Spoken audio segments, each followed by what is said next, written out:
దైవ ప్రేమచి ప్రజ్వలించిన పునీత అంతోని వారా మా కొరకు ప్రార్థించండి.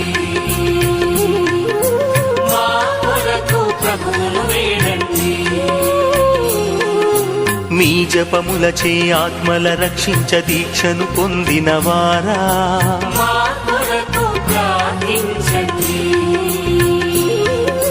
మా కొరకు ప్రభువును వేడండి. మూర్ఖ పాపులు పతితులెందరిను మనసు తిప్పిన వారా మా కొరకు ప్రార్థించండి. మా కొరకు ప్రభువును వేడండి. దివ్య రక్షకుని మార్గము బోధింప అంకితమైన వారా మా కొరకు ప్రార్థించండి.